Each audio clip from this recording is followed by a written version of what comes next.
This is a straightforward science fiction war narrative in the HFY tradition, exploring strategy, resilience, and the reshaping of perspective between two civilizations in conflict. It sits well within the genre, and I'll treat it with the same literary seriousness as the previous stories. Chapter summaries. Chapter 1, The Queen Who Had Already Won. Queen Merath of the Sorvani has run the war calculus 17 times, through 17 different modeling systems, and all 17 have returned the same conclusion. This is not a war.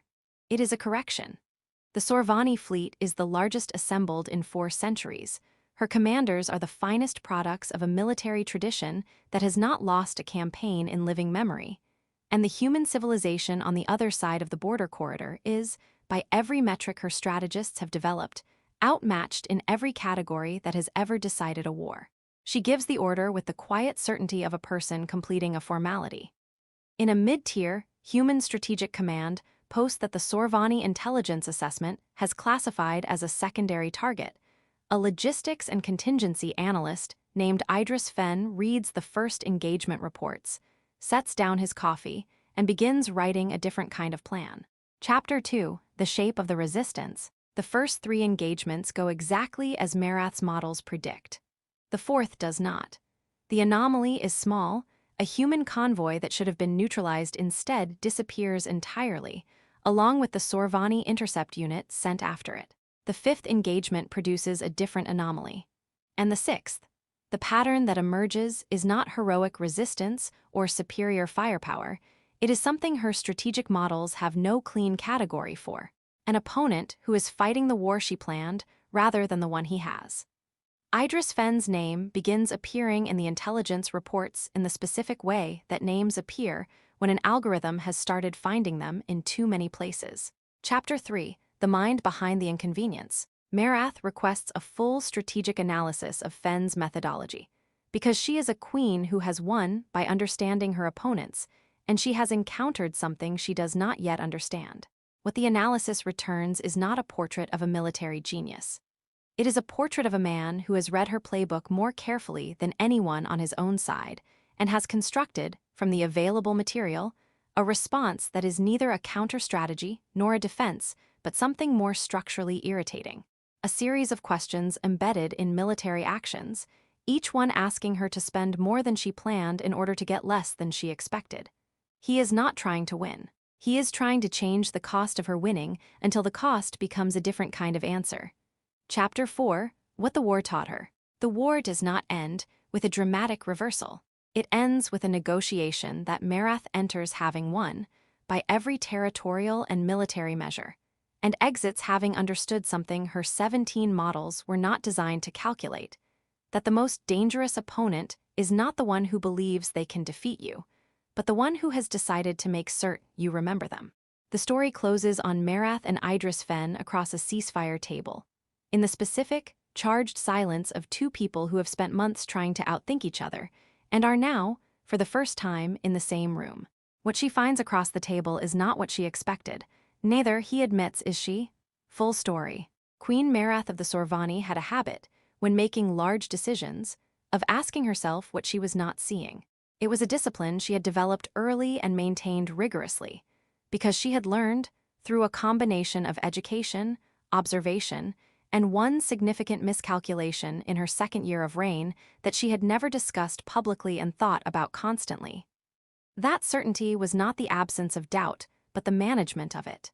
A leader who did not doubt was not confident. They were simply unaware of the shape of their own ignorance. She had applied this discipline to the war calculation 17 times. She had run it through every modeling system her strategic core possessed, stress-tested it against every historical analog her archivists could locate, and subjected it to the kind of adversarial review that her senior commanders had learned to treat as a compliment. All 17 iterations had returned the same result. She had then asked herself what she was not seeing, had found no satisfactory answer to the question, and had concluded that the absence of a satisfactory answer was itself information. The order went out on a morning that was unremarkable in the way of mornings that precede things, indifferent to what they are about to precede. The Sorvani fleet moved with the precision of a thing that had been prepared for a long time and was now simply doing what it was prepared for. Her commanders were excellent. Her ships were the finest her civilization had produced. The humans on the other side of the border corridor had courage and numbers that were not negligible, and technology that her assessments had rated honestly and found outmatched in the specific categories that wars were decided by. She did not underestimate them. She had simply estimated them accurately, which was a different thing. She watched the first engagement reports from the strategic command tier with the focused calm of someone supervising a process they have designed well. It proceeded as designed. She asked herself one more time what she was not seeing. Somewhere on the other side of the border, in a prefabricated command post that the Sorvani intelligence assessment had classified as a secondary target and designated for the third wave of operations, a man named Idris Fenn set down a coffee that had gone cold while he read the first engagement data, picked up a stylus, and began writing on a blank planning surface. He wrote for 4 hours without stopping. The fourth engagement was the first one that did not go as modeled. It was a small thing, technically, a supply convoy that the intercept unit reported as isolated and confirmed and then stopped reporting on. The intercept unit did not check in at its scheduled time, nor at the secondary window, nor at the emergency frequency. It was found, 2 days later, intact and confused at coordinates that placed it 3 sectors from where it should have been, its navigation systems having been persuaded to take a very specific detour by a means that the technical analysis team spent a week attempting to fully reconstruct. The convoy was not there. Marath read the report with the attention she gave to things that didn't fit. She noted it, filed it in the category of anomalies that required monitoring, and returned to the larger pattern, which was proceeding correctly. One anomaly was a data point. It required a second to become a pattern. The second came 5 days later, and then the third. The pattern that emerged was not, she recognized, the pattern of an opponent fighting to win. It was the pattern of an opponent who had read her plan and was fighting it, not opposing the plan's execution, but inserting friction into it at specific points. The way you insert a small, precisely shaped object into a mechanism not to stop it, but to change the sound it makes and the energy it consumes. The operations were not winning anything. They were costing her something, not much each time, cumulatively more than the model had allocated. She requested an intelligence focus on the pattern's origin. The name Idris Fenn appeared in the preliminary report, with the specific frequency that names acquire when an algorithm has encountered them in too many unconnected places to consider coincidental. She read his file with the care she gave to things she had decided to understand. He was not a combat commander. He was a logistics and contingency analyst, a classification her military structure did not have a direct equivalent for, which was itself a piece of information. His background was in supply chain resilience and failure mode analysis. He had spent 11 years finding the ways that systems broke down and building workarounds before the breakdowns occurred. He had no combat record and no tactical training in any formal sense, and had, by her intelligence team's assessment, no business being as consequential as he was turning out to be. She thought about this for a long time. The full strategic analysis came back on the 22nd day of the campaign, and Marath read it alone, which was how she read things she expected to find significant. What it described was not a counter-strategy. It was not a defense. It was a methodology, a way of looking at her plan from the outside and identifying every place where the plan required her to spend more than the model had estimated, and then placing a human action at precisely that place. Not a blocking action, not an attack. A question. Each operation was a question embedded in a military form, and the question was always a version of the same one. Are you certain enough about this to pay more than you planned for it? Some of the questions she had answered yes. Some she had answered no and rerouted, and the rerouting had cost time. Some she had answered yes and found, afterward, that the cost had been higher than the certainty warranted. He was not fighting the war. He was auditing it.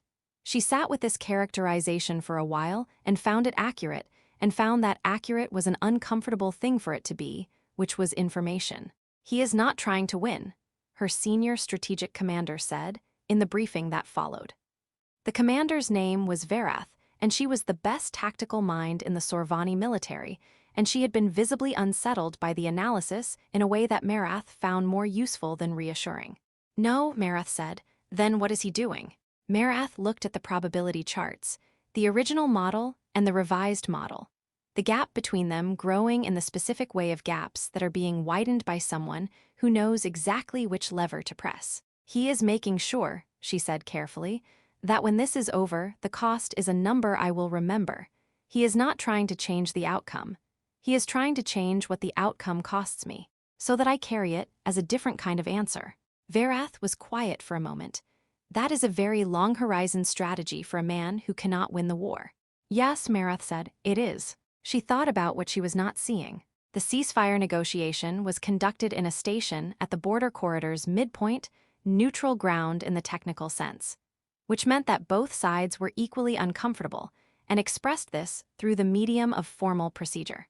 Marath attended in person, which was not required and which her advisors had noted was unusual for a campaign at this stage. She had not explained her reasoning to them. She had not entirely explained it to herself. The human delegation entered from the eastern corridor. Idris Fenn was at its center, not its senior diplomatic figure, who was a career negotiator named Hollies with the careful bearing of someone used to being the most important person in rooms about process. Fenn was adjacent to this, which was where, she understood, he tended to be, not the formal center, the actual one. He was not what she had assembled from the intelligence portrait. The portrait had given her a mind, the shape of the thinking, the methodology, the 11 years of failure mode analysis converted into military inconvenience. It had not given her the person attached to the mind, because intelligence portraits rarely did, which was their consistent limitation. He was not young and not old, and had the particular quality of stillness of someone who spent a great deal of time in his own thinking, and had become comfortable there. He looked at her across the table with the direct, unperformed attention of a man who had spent the last several weeks trying to understand how she thought and was now, for the first time, seeing the source material directly. She was aware of looking at him with the same quality of attention for the same reason. The formal proceedings opened. The senior negotiators performed the ceremony of it. Marath participated correctly and watched Fenn in her peripheral attention, which was how she watched things she was still assessing. At the break, across a side table, while the delegations reconfigured themselves for the second session, he spoke to her directly. "I want to ask you something," he said, not a negotiating gambit, a genuine inquiry. "Ask," she said. "The fourth engagement," he said.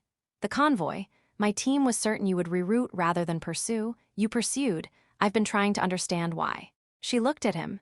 He was asking because he wanted to know, not because the answer was useful. She recognized this because it was how she asked questions. "Because I wanted to understand what you were doing," she said. "The pursuit was expensive. The information was worth the cost." He was quiet for a moment. "That's what I thought," he said. "I couldn't confirm it from the outside." "You could have," she said. "You almost did in the 7th operation." He looked at her with the attention of someone updating a model. "The supply depot," he said. "Yes. I thought that was a coincidence." "It was not," she said. The second session was about to begin. Around them, the formal machinery of the negotiation reassembled itself with the efficient courtesy of people who understood that their job was to build a structure around whatever had already been decided by the people actually deciding things. "You won the war," he said, not concessions, statement of fact. "Yes," she said, "but not the way the model said." "No," she said, "not the way the model said." He nodded slowly. She had the specific impression of someone who had spent a long time building toward a question and had now received an answer that was satisfying not because it was what he had hoped for, but because it was true. "For what it's worth," he said, "I wasn't trying to win." "I know," she said. "I know exactly what you were trying to do. It took me 11 days to understand it and another 9 to accept that I understood it correctly." She looked at him directly.